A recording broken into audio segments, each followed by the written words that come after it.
स्वागत है आपका आनंद जी नई परख के मंच पर। कल हम लोगों ने जंतर मंतर पर चल रहे सोनम वांगचुक के अनशन और कॉकरोच जनता पार्टी के धरने के ऊपर जो विश्लेषण किया था, वो नई परख के दर्शकों ने बहुत बड़े पैमाने पे पसंद किया। लाखों दर्शकों ने उसको देखा और अ, अब उनकी अपेक्षा हमसे बनती है कि जो उसमें नए परिवर्तन हुए हैं, घटनाक्रम ने जो नया मोड़ लिया है, उसके ऊपर भी हम चर्चा करें। तो नया मोड़ जो मेरी समझ में आया वो ये है कि भारतीय जनता पार्टी, या आप कह सकते हैं इस भारतीय जनता पार्टी अभी ना भी कहें, कि सोनम वांगचुक के अनशन से विपक्ष की राजनीति में कुछ हिलोरें पैदा हुई हैं और वो अब दिखाई देने लगी हैं। विपक्ष की राजनीति ने उस अनशन का जो भी मीडिया, मैं इसको मीडिया जनित प्रभाव कहूंगा। मैं ये नहीं मानता हूं कि सारे देश में कोई बड़ा भारी उफान चल रहा है, आम जनता सड़कों से आम जनता उत्तेजित हो रही, ऐसा नहीं है। एक मीडिया जनित कॉफी के प्याले में जैसे तूफान लाया जाता था, ऐसे एक मीडिया जनित तूफान है। मतलब ये उसके कारण विपक्ष के सभी नेताओं ने अपने आप को नए सिरे से इस पूरे मामले के साथ समायोजित करना शुरू कर दिया है।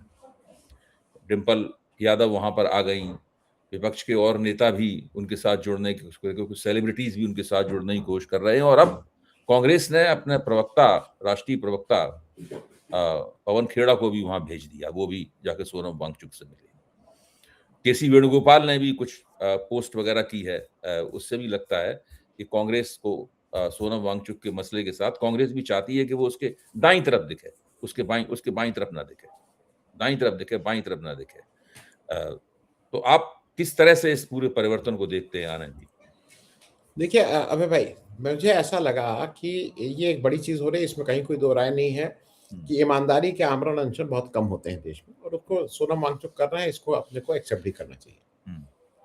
कुछ एक्चुअली क्या है कि कल जब हम लोगों ने कहा तो कुछ लोगों को लगता है कि शायद एक गुप्त कमरे में बैठ के अभिजीत दीप के या अमित शाह या मोदी जी ने कुछ एक वो किया होगा कैसे। ये चीज़ें ऐसे नहीं होती हैं। ये चीज़ें अगर आप कोई पतंग उड़ाए, ये सब ढील देने की बात होती है। कोई अब मैं बिल्कुल नहीं मानता हूँ कि कोई वार्तालाप नहीं हो, लेकिन मैं ये भी मानता हूँ कि जिस तरह से पुलिस को ये ढील दी गई है कि इस आंदोलन को चलने दो, वो साफ दिखाता है कि कहीं न कहीं इसके विरोध में नहीं है भारतीय जनता पार्टी। उसको ये सूट कर रहा है कि आंदोलन चलता रहे। हैविंग सेड दैट, अब मैं 1-2 चीज़ों, देखिए, इतना प्रेशर तो इन्होंने बना दिया क्योंकि ये सारी जगह गूंज होने लगी थी, और ये केवल गोदी मीडिया नहीं, ये डिजिटल मीडिया में भी कि भाई राहुल गांधी क्यों नहीं आ रहे हैं, राहुल गांधी क्यों नहीं आ रहे हैं, राहुल गांधी को आना चाहिए, इस तरह के लोग बात कर रहे हैं। उसका एक कारण ये भी हो सकता है भाई राहुल गांधी सबसे क्रेडिबल फेस है। तो अब क्या हुआ कि हर एक आदमी ने अपने को रिकैलिब्रेट करना शुरू किया, हर पार्टी ने। उद्धव, अब जो पार्टी इनके साथ बिल्कुल खुल के आई है वो 2 पार्टी अभी तक है। उद्धव ठाकरे ने प्रेस कॉन्फ्रेंस की बंबई में। अब वो मुंबई से उनका कितना प्रभाव रहता है यहाँ, क्योंकि अपनी पार्टी उनकी कितनी रह गई, क्या नहीं रह गई है, ये अलग बात है। लेकिन उन्होंने इस बात में, जो पहले नेता है जिन्होंने खुल के एक, मतलब जो अपनी पार्टी के तो राष्ट्रीय अध्यक्ष हैं, उन्होंने कहा। दूसरे संजय सिंह पहले आ गए थे, लेकिन कल वो फिर से अरविंद केजरीवाल जी को लेके आए। अरविंद केजरीवाल जी ने वहाँ आके भाई अपने साथ पूरी तरह से उसमें एक एक बात कही कि हम इनकी पूरी तरह से इनके साथ हैं। और चूंकि वो जो इकोसिस्टम है, चाहे वो अभिजीत दिपके हों, चाहे विजय दहिया हों, ये सब पुराने आम आदमी पार्टी वाले थे, तो वो लगा कि एक घर वापसी जैसी बात हो रही थी कि भाई अरविंद केजरीवाल को भी सूट, वो कहीं नहीं लग रहा था कि जैसे आज आज कांग्रेस में जब इस तरह का कोई आता है तो ये नहीं लगेगा कि हेमंता बिस्वा शर्मा और जयराम रमेश अगर एक जगह मिलेंगे तो आपको लगेगा कि घर, यहाँ तो एक घर जैसा था कि लार्जर फैमिली के एक तरह के लोग ही घूम रहे हैं। तो दूसरा ये मुझे लगा कि अखिलेश यादव जी ने भी ट्वीट किया और उन्होंने अपनी पत्नी और भाई को भी भेजा। अखिलेश यादव जी का बिल्कुल है, क्योंकि वो खुद, इसलिए शायद वही बड़ी चीज़ है, राष्ट्रीय अध्यक्ष हैं, बड़ी पार्टी 37 पार्टियों के एमपी के को लीड कर रहे हैं। उनका ना आना भी ठीक था, पत्नी को भेज दिया, वो सांकेतिक वहाँ मिल गया। लेकिन मैं अभी एक दो चीज़ें इसलिए कर दूँ कि मुझे जो पहला क्रेडिबल चेहरा इस मीडिया का दिखा है वो अजीत अंजुम है। अजीत अंजुम अब जाके वहाँ जम गए हैं, उन्होंने कहा मैं 4 दिन यहाँ रहूँगा। उससे पहले जो भी लोग आ रहे थे, मैं नाम नहीं लूँगा किसी का क्योंकि बहुत, वो सब किस तरह का मीडिया चलाते हैं, किस तरह के लोग की विचारधारा से प्रभावित हैं, मीडिया छोड़ दीजिए, वो सबको स्पष्ट है, उसको फिर से कहने की जरूरत नहीं। आज पहला चला अजीत अंजुम आए। मैं फिर से उस बात को कह रहा हूं कि कांग्रेस को ये सूट कर रहा है। कोई ये नहीं कि कांग्रेस से जाके हाथ मिलाया हो कि अच्छा हम तुम्हें 2 करोड़ रुपया देंगे, 20 करोड़, 200 करोड़, तुम ऐसे। कोई नहीं। मैं बिल्कुल मानता हूं, कई लोगों का ये कहना है कि अरे 1 दिन अनशन करके देखो, 2 दिन अनशन करके देखो। जो सोनम वांगचुक कर रहे हैं, उसकी उसकी जो लार्जर, उसको कोई नहीं डिनाई कर रहा है। लेकिन इससे फायदा किसका हो रहा है, इस पे हम लोग बात कर रहे हैं। हम और आप सारी बात इस पे कर रहे हैं। मैं दो चीजों पे बात, आनंद जी, इसमें एक बात आपकी बात में जोड़ दूं बीच में, ताकि वो उससे एक पहलू और क्लियर। सामने आ हाँ। जाएगा जो आपने कल रखा था बातचीत में। देखिए, सवाल ये नहीं है कि सोनम वांगचुक नेक आदमी है, कि राहुल गांधी नेक आदमी है, कि अभिजीत दीप नेक आदमी है। कौन नेक है, कौन नेक नहीं है, ये प्रश्न नहीं है। सवाल ये है कि जो राजनीतिक प्रक्रिया चल रही है उसमें कौन किस तरीके से हस्तक्षेप कर रहा है और वो राजनीतिक प्रक्रिया को किधर ले जाना चाहता है। हम लोगों ने कल ये डिकोड करने की कोशिश की थी। करेक्ट। और जो लोग ये हस्तक्षेप कर रहे हैं उनका इतिहास क्या है, इस पर भी, जैसे हम लोग जब इस इतिहास को अच्छी तरह जानते हैं कि अभिजीत दीप के आम आदमी पार्टी के लिए काम करते थे, कोई बुरी बात नहीं है इसके अंदर, इसकी कौन निंदा कर रहा है। ठीक बात। कल वो उनके संगठन के साथ जुड़े हुए थे, आज वो संगठन के साथ नहीं जुड़े हुए हैं, लेकिन उनकी जो प्रवृत्तियां हैं, बोलचाल है, उसमें पहले ही वाली राजनीति की छाप दिखाई पड़ती है। हमें उसमें कोई आपत्ति नहीं है।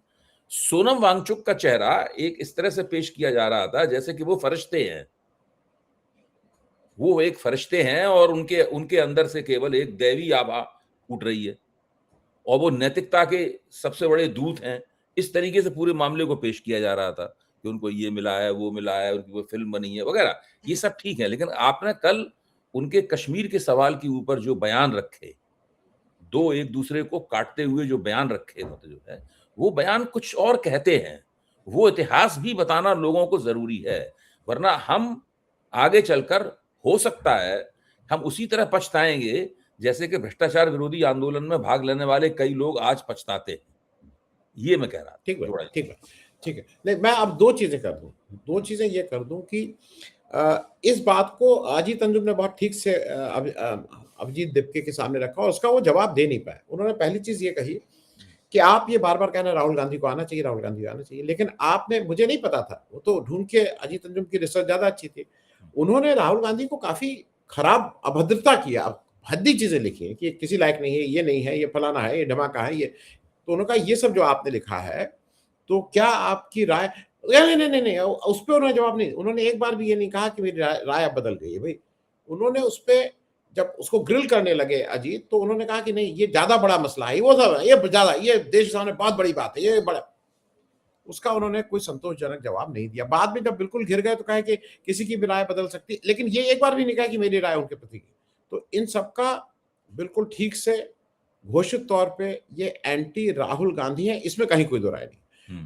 हम और आप, हम लोग मूल रूप से एंटी कांग्रेसिज्म की उपज है। हम लोग का जन्म अगर हुआ है तो कांग्रेस के विरोध करते हुए हुआ है। बिल्कुल, बिल्कुल। लेकिन आज बहुत से लोगों को ये लगता है कि आप कांग्रेस के दलाल, ये, क्योंकि हमारी हमारी और आपकी समझ में राहुल गांधी अकेला एक पूरे हिंदुस्तान में, और ये दुख की बात है कि इस देश में एक अकेला चेहरा राहुल गांधी का क्रेडिबल फेस है, जहां पे हम उनके ऊपर आज विश्वास कर सकते हैं कि भाई ये मूल उनके रास्ते से हो सकता है हम और आप एक मत ना हो, उनके स्टाइल ऑफ फंक्शनिंग से एक मत ना हो, लेकिन उनकी उनकी क्रेडिबल, उनकी कॉम्पिटेंस, उनकी सिंसियरिटी, उनका कमिटमेंट से हम और आप ये है कि भाई ये मुल्क को एक ठीक जगह ले जाना चाहते हैं, और जो लोग मुल्क के हैं उसके अगेंस्ट ये ईमानदारी से लड़ रहा है।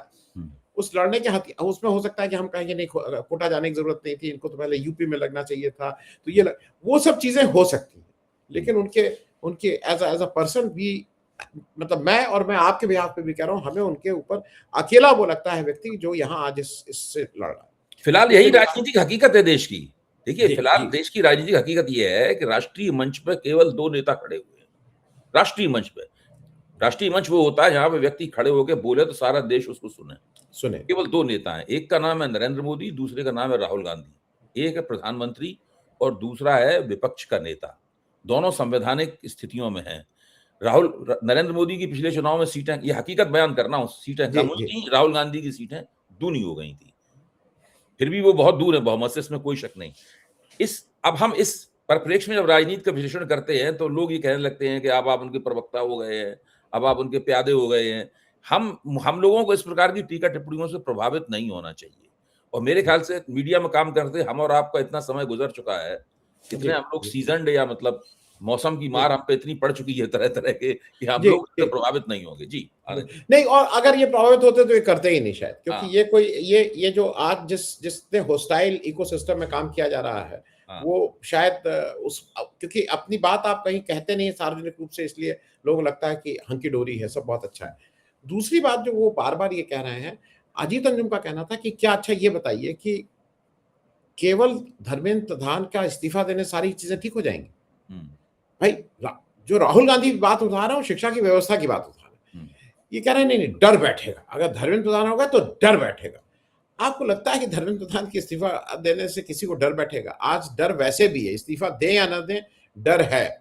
क्योंकि जिस दिन मोदी जी कहेंगे इस्तीफा दे, गुजरात में तो पूरी कैबिनेट को चेंज कर दिया था। हुँ, कोई डर बैठा क्या? गुजरात में घूस लेना बंद हो गया क्या? हुँ, उत्तर प्रदेश में जिसको ये, तो मैं इस थ्योरी को, और ये इतने बच्चे अभिजीत दिपके भी नहीं है, वो भी ये समझते हैं। लेकिन जैसे कोई मचल नहीं जाता है कि एक ऐसी डिमांड रख लो जो एक्सेप्टेबल टाइप हो, तो मेरा लॉन्च हो जाएगा। हुँ, अब अगर वो कहते, और ये मैं अभी भी इस बात से वो हूं कि अगर डिमांड होनी चाहिए थी ईमानदारी की, तो मोदी के रेजिग्नेशन की होनी चाहिए। हुँ, कॉम्प्रोमाइज हो सकता है कि धर्मेंद्र प्रधान पे हो जाता, हुँ, लेकिन डिमांड अगर आप मूल डिमांड रख रहे हैं, ये कहीं का भी है, हुँ, तो आपको कहना चाहिए था कि नहीं, इनको गद्दी छोड़ो, हुँ, मोदी जी को गद्दी छोड़ना है।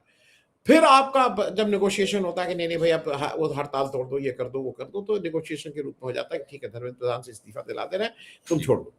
जब आप धर्मेंद्र प्रधान ही चाह रहे हैं, तो आपको आपको पता है इससे क्या फर्क पड़ेगा, और हुँ, आपकी हो सकता है नेतागिरी चमक जाए, हुँ, इसमें दो राय नहीं। हुँ, अब मुझे ये लगता है कि 20 तारीख को ये सब आह्वान किया जा रहा है, जो मेरी जानकारी है कि लेफ्ट पार्टीज खूब कस के तैयारी कर रही हैं। हुँ, मेरी अभी आपसे बात करने से 10 मिनट पहले किसी मित्र से बात हुई दिल्ली, वो कह रहे हैं लेफ्ट पार्टीज का दूसरा एक है, उनका सोचना यह है कि उन्होंने सोनम वांगचुक को यूज किया है। हुँ, अभिजीत दिपके सोच रहे हैं कि उन्होंने उनको यूज किया, तो किसने किसको यूज किया है ये नहीं मालूम। हुँ, और सोनम वांगचुक की जो मूल डिमांड थी, और जिसकी वजह से उन्होंने अपना जीवन कई बार दांव पे लगाया, उनको यूएपीए में जाना पड़ा, क्या लद्दाख भी इससे जुड़ा है? हुँ, भाई सोनम वांगचुक तो यहाँ आना चाह रहे थे, उस लद्दाख के लिए बैठना चाह रहे थे, इस सरकार ने उनको नहीं बैठने दिया था, इस हुँ, सरकार ने उनको दिल्ली के बॉर्डर से वापस कर दिया था। हुँ, ये बातें मैं सिर्फ इसलिए कह रहा हूँ कि ये भी याद रखने वाला है कि ये सरकार डिसाइड करती है, और इस सरकार ने, सोनम वांगचुक के ही रेफरेंस से मैं बोल रहा हूँ, इस हुँ, सरकार ने डिसाइड किया कि इस पे तुम बैठ सकते हो, इस पे नहीं बैठ सकते, हुँ, इस पे आ सकते हो, इस पे नहीं आ सकते। तो सही बात। इसमें हम और आप क्या कहें? ये तो सोनम वांगचुक की व्यक्तिगत उनका हुँ, वो निर्णय था, ये हुँ, उनको खुद ही पता है, ये उनका। तो इसमें मतलब इसमें ये कहना कि कुछ लोगों को ये लग रहा है सोनम वांगचुक के उस पे हम लोग कोई वो नहीं कर रहे हैं। भई वो बहुत अच्छा काम कर रहे हैं, साइंटिस्ट हैं, बड़ा एजुकेशनिस्ट हैं, लद्दाख में उन्होंने बहुत ही ज़मीन पे काम किया है। ये सारी चीज़ें ठीक हैं। उनकी यूनिवर्सिटी को खत्म कर दिया, उस पे क्या इन्होंने एक बार भी वो हुआ? लद्दाख को, अच्छा अब मैं थोड़ा एक दूसरी चीज़ पूछ लूँ अभय भाई। हुँ, सोनम वांगचुक साहब आज लद्दाख के की लड़ाई लड़ रहे हैं, यही उनकी उनकी उनकी पहचान है। हुँ, इसके बाद लद्दाख को क्या मिलेगा? हुँ, अगर ये धर्मेंद्र प्रधान का इस्तीफा हो गया, सोनम हुँ, वांगचुक साहब वापस लद्दाख जाएँगे, हुँ, लद्दाख के लिए क्या किया उन्होंने? हुँ, मैं थोड़ा इस परिप्रेक्ष्य में भी, क्योंकि आदमी छोटी-छोटी चीज़ें करता रहता है, वो उससे, और मुझे कभी-कभी मैं, नाम किसका क्या नाम लिया जाए, नाम लेना ठीक नहीं, सब दोस्त मित्र हैं। हुँ, ये कुछ लोगों को एक टाइम पास भी चाहिए कि दिल्ली में क्या टाइम पास है, उस तरह के टाइम पास वाला ये है।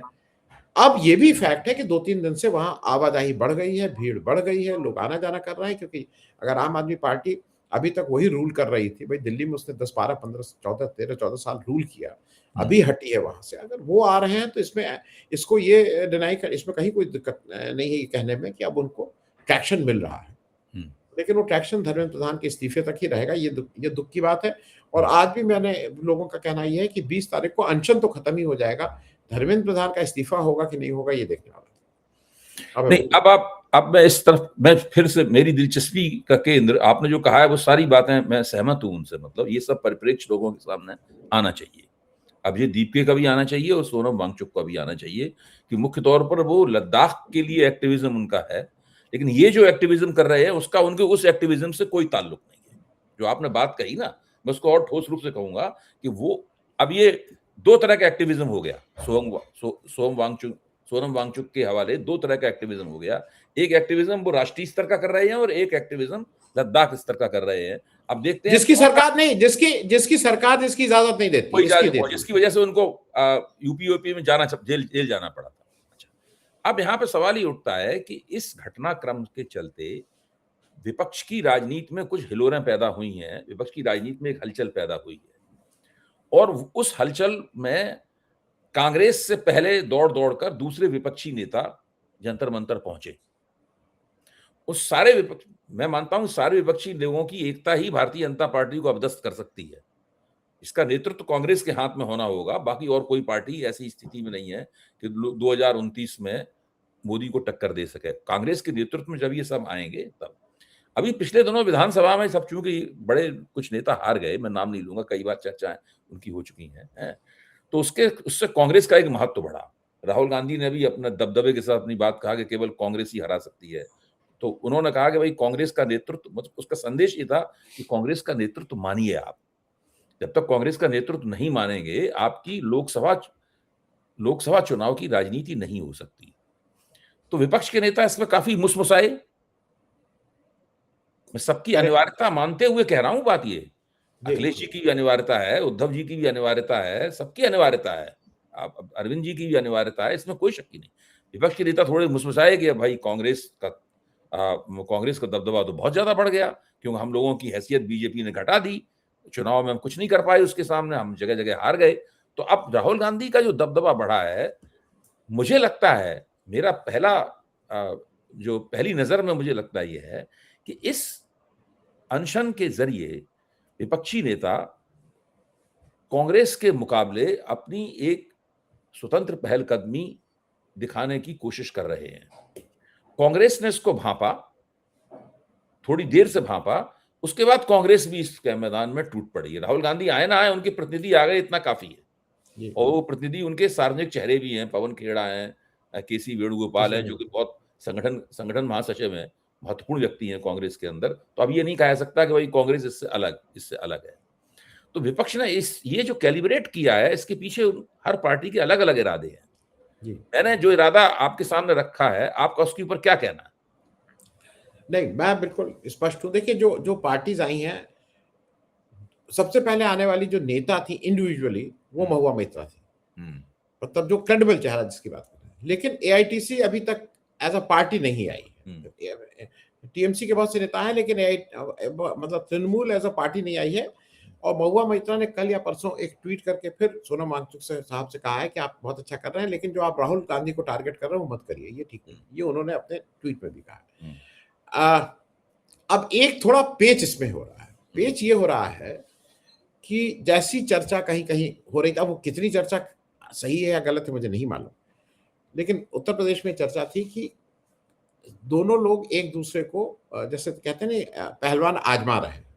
कांग्रेस का यह है कि मुझे ज्यादा से ज्यादा सीट मिल जाए, समाजवादी पार्टी का यह है कि अगर इनको ज्यादा सीट दे देंगे, इनका ट्रैक रिकॉर्ड पे इनका वो बहुत खराब रहता है, लोग कम जीतते हैं, तो हम ऐसे ही हार जाएंगे। ये दोनों तरफ से इस तरह की बातें हैं।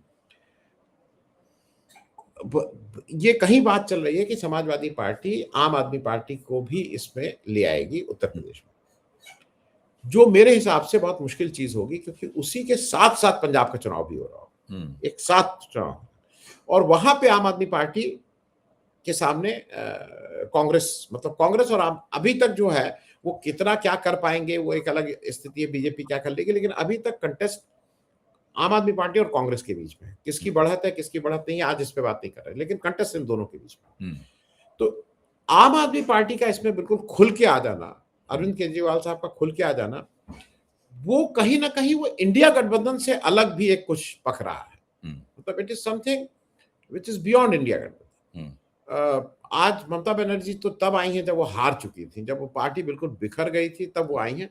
और अगर आप देखिए तो एक मीटिंग के अलावा कुछ हुआ तो नहीं है, मतलब वो ऐसी चीजें हैं। और मुझे जो आपने बात कही, मुझे हरदम ये लगता है कि जब तक ईमानदारी से, जैसे ये नहीं कहेंगे कि राहुल गांधी ही इसके लीडर है, भाई जब मोदी को लीडर बनाया तो उसको अडवाणी जी ने भी कहा कि हमारे लीडर, मतलब पूरी पार्टी ने फिर कहा ना कि हम लीडर हैं। फिर एनडीए ने भी कहा हमारे लीडर। एनडीए में चाहे वो जितने जो भी लोग हों, वो सब बड़े-बड़े कद्दावर नेता थे, सबने कहा कि हमारे लीडर। वो बात राहुल गांधी को अभी तक मुझे एक भी पार्टी ऐसी नहीं मिली। और मैं कहूंगा जो सबसे ज्यादा इज्जत दी थी वो अब साथ नहीं, वो डीएमके के स्टालिन साहब ने राहुल गांधी को इंडिया गठबंधन के नेतृत्व के रूप में उनको हरदम वो इज्जत दी थी। वो इज्जत आज तक मुझे किसी पार्टी, वो चाहे कोई भी पार्टी, किसी पार्टी ने उस तरह के का स्पेस राहुल गांधी को नहीं दिया है कि भाई ये हमारे नेता हैं या ये इंडिया गठबंधन के। अब ममता बनर्जी दे रही हैं, अब दे रही हैं। हाँ, अब दे रहे हैं जब सब कुछ खत्म हो चुका है। हाँ, जब सब खो दिया उन्होंने, जब सब खो दिया, जब सब खुद ही विनाश के कगार पे पहुंची हुई हैं।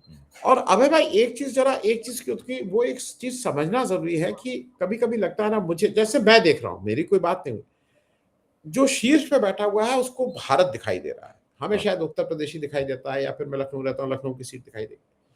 आप जरा ये करिए कि तमिलनाडु में बहुत लोग गुस्सा है कि इन्होंने धोखा दे दिया डीएमके को और चले गए। अगर राहुल गांधी उनको इंडिया गठबंधन में खींच के नहीं ले आए गए होते तो क्या हश्र होता। मतलब वो कहीं ना कहीं तो आप, बीजेपी क्या करती है, बीजेपी की एक सीट भी नहीं, नागालैंड में एक सीट है, एक भी बीजेपी उसमें एनडीए का पार्ट बना देती है उसको। 40 में से एक सीट आएगी, एनडीए उसमें पार्ट बन जाएगा, एक मंत्री बन जाएगा। तो बीजेपी इस तरह का काम करती है। और मेरे हिसाब से, अगर मुझे वो नहीं, रणनीतिक रूप से, अब वो हो सकता है उन्होंने कितना कहा कितना नहीं कहा, स्टालिन से बात की नहीं की, करनी चाहिए थी नहीं करनी चाहिए थी, मैं उसमें नहीं जा रहा हूं, लेकिन रणनीतिक रूप से विजय को अपने साथ मतलब इंडिया गठबंधन में ले आना बिल्कुल ठीक काम किया था। क्योंकि नहीं तो आप एक स्टेट आपके हाथ से निकल रही थी। तो क्योंकि आज टीवी को भी अपनी जगह चाहिए ना, वो भी आप देख रहे हो, अगर वो एआईडीएम के पूरा टूट रहा है, वो अपने आप आ रहे हैं, वो लोग कर रहे हैं, तो उस समय राहुल गांधी का अगर मूव अब देखिए तो रेट्रोस्पेक्ट में शायद इंडिया गठबंधन को वहां जीवित रखना जरूरी था। क्योंकि अदरवाइज क्या हो रहा है ना, आप हर जगह एक चीज देखिए, बीजेपी ऑपोजिशन को खत्म कर दे रही है। There is no opposition. Bengal में आज की तारीख में जो ऑपोजिशन पार्टी है वो बीजेपी की बी टीम है। यही बिहार में होने जा रहा है। बिहार में मैंने कल भी कहीं बात की, पाकीपुर में अगर प्रशांत किशोर अगर जीत जाते हैं तो मेरे हिसाब से अब आने वाले अगले 5 साल की राजनीति प्रशांत किशोर के आसपास होगी। वो जैसे राहुल गांधी को आप मानिए चाहे मत मानिए, राहुल गांधी को झक मार के आपको लीडर मानना पड़ेगा। उसी तरह से बिहार में प्रशांत किशोर अगर बांकीपुर का चुनाव जीत जाते हैं तो बिहार के विपक्ष के सबसे बड़े नेता के रूप में वही रहेंगे, चीजें उनके अराउंड रैली अराउंड करेंगे, ऐसा मुझे लगता है। और इसीलिए अगर आप देखिए तो बांकीपुर में भी इतनी सीरियसली बीजेपी ले रही है। उसने तीन वो एमएलए जो हारे हुए हैं, जिनकी जमानत जब्त है, उनको भी ले आके शोकेस करके उनको वो करवा रही है। तो बीजेपी पूरी तरह से बांकीपुर में समझ रही है कि बांकीपुर में अगर कहीं कुछ गड़बड़ होता है तो ये मामला उनके हाथ से निकल, अदरवाइज क्या होगा, अदरवाइज वहां पे भी एक विपक्ष विहीन राज्य उनके पास फिर से आ जाएगा, जहां पे कोई विपक्ष एक तरह से नहीं। तो वो एक बीजेपी की जो लार्जर वो है ना कि यहाँ पे विपक्ष को खत्म ही कर दो, उसमें ये सारी रुकावटें हैं। सबसे बड़ी रुकावट अब तो उत्तर प्रदेश में अगले साल पता ही लग जाएगा कि जी।